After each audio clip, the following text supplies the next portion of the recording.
Erev Tov Rabotai, we're continuing with our Mishna Yomi Masechet Maasrot. We're up to Perek Aleph Mishnah Hey. Today's Mishnah should be Lein Mishmat Neria ben Svetlana Aranbayev and Alayev ben Burcha Israelov Nuchatam Began Eden Amen. To this point, the Mishnah has listed the stages of development at which different kinds of produce first become subject to the halachot of Maasrot. The Tiferet Israel says this stage is known as Higia le'onat Maaser. It reached the time of Maaser.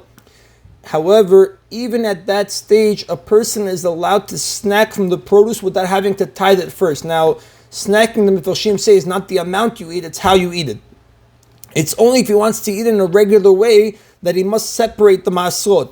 The stage at which produce becomes forbidden even for snacking is when it has been picked and has been completely processed so that it is now ready to be removed from the field, which completely processed generally means doing to that type of produce whatever is usually done before it is removed from the field and bringing it either into the house or to the marketplace. For example, by grain threshing it, winnowing it, putting the kernels into a pile, smoothing down the pile. That's known as Gemal Melacha, completing the work. The next several Mishnayot are going to teach us when various kinds of produce are considered to be completely processed. What is the goren, the finished condition for these kinds of produce in regards to Maasrot? Meaning, when are they considered completely processed and therefore prohibited even for snacking before they have been tied?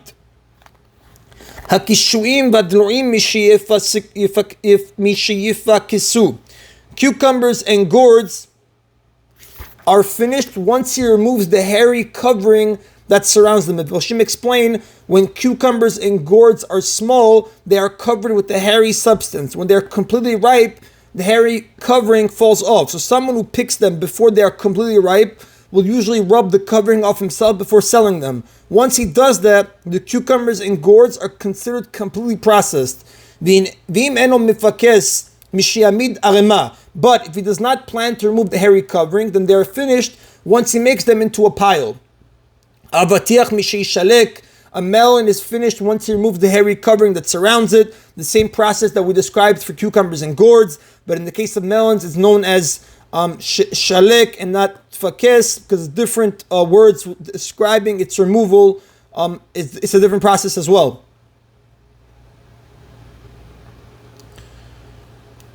And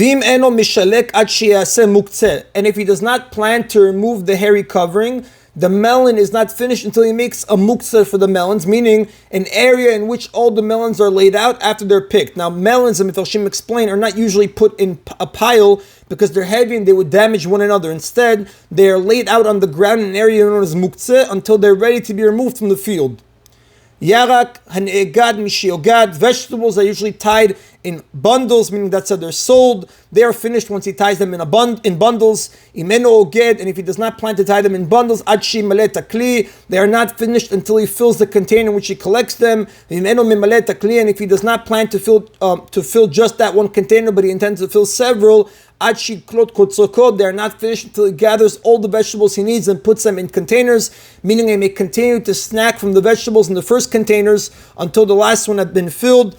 Similarly, the Mefarshim explain, if he plans to collect less than the containers worth of vegetables, they become forbidden for snacking once he gathers everything he plans to take. If he puts the vegetables in a large basket instead of a small container, they are not finished until he covers them with leaves. The Mefarshim explain, a large basket has a wide opening and the vegetables would get dried out by the sun if they were not covered. It was therefore common to cover the vegetables in the basket with leaves once a person was finished collecting them. And if he does not plan to cover them, they can be eaten as a snack only until he fills the container. The Mefarshim explain, covering the vegetables in a basket with leaves is considered the final step in processing the vegetables only when it's his intention to cover them. If he does not intend to cover them, they're no different from vegetables placed in any other kind of container which are finished when he fills the container. And if he does not plan to fill just that one container but several, they are not finished until he gathers all the vegetables he needs and puts them in containers, meaning he may continue snacking from the first ones until the last one has been filled. Now that we told when each of these kinds of produce is considered finished, completely processed, the Mishnah is going to teach us now when this factor alone is enough to prohibit snacking. In what case are these things said? Meaning, when do we say that it is prohibited to snack on the produce that has reached the stages of completion that we just said? when he is taking the produce from the field to sell in the market. If he's taking the produce to his house to use for himself, he may eat from it as a snack until he reaches his house. And the Mifrashim explain, under biblical law, produce may be eaten without Maasrot being separated until it's brought into the house. The Chachamim decreed, however, that once produce has been finished, completely processed, it is forbidden to be eaten even as a snack.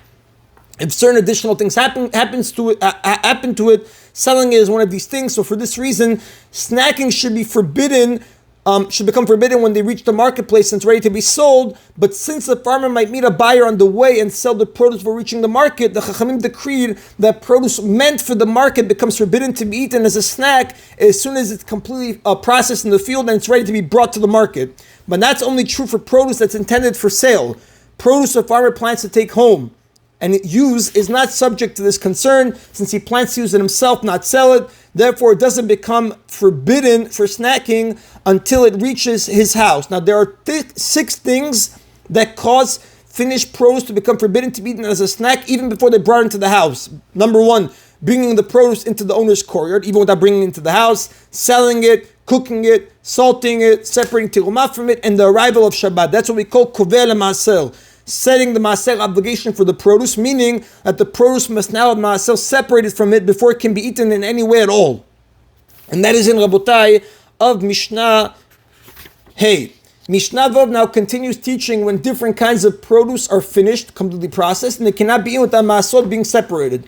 Hapered, v'tzimukin, v'charuvin, mishiamid arema. Dried pomegranate seeds, raisins, and dried carobs are finished once he makes a pile of them after they have been left out in the sun and dried. Habitzarim mishifakel.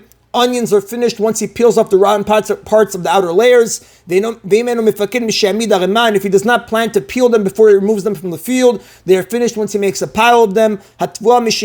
Grain is finished once he heaps it into a pile and smooths it down. Mifrashim explain, after grain is cut, it's threshed to separate the grain from the chaff and then winnowed to remove the chaff from the grain. The grain is then heaped into a pile, and when the pile is complete, it's smoothened to await its removal from the field. Smoothing down the pile marks the completion of the processing of the grain in the field.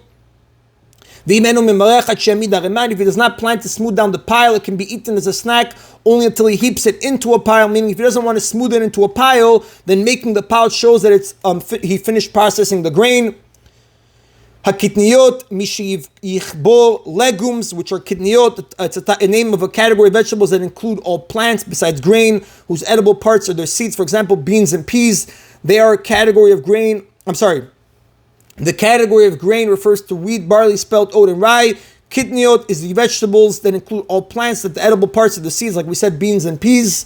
Hakitniyot mishichbor, legumes are finished once he sips them to take out the earth that clings to them. The Mifrashim explain, typically legumes are uprooted from the ground, not cut. Therefore, there's usually some earth mixed together with the legumes. The legumes must therefore be sifted to remove the earth. Once he does that, it's considered finished processing. And if he does not plan to sift them in the field, they cannot be eaten as a snack until he smooths down the pile.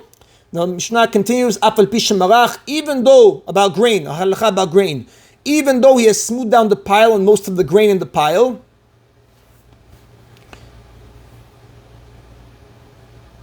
it still must have its masot separated before it can be eaten. Notel mina kutaim. Even though he has smoothed down the pile and most of the grain in the pile must have its masot separated before he can eat it, he may still take from the ears that were not completely threshed, and from the grain on the sides of the pile that were not smoothed down, and from the grain that's still mixed with straw because it has not been properly winnowed, and he may eat all those grains as a snack without separating Maasrot, because since these grains have not reached the end of their processing, they still may be eaten as a snack. The Mifrashim explain, even though the main body of the pile has been smoothed, the grain that has not been fully processed may still be eaten as a snack. And that is in Rabotai, today's Mishna Yomi. Baruch Adonai Le'olam. Amen v'amen.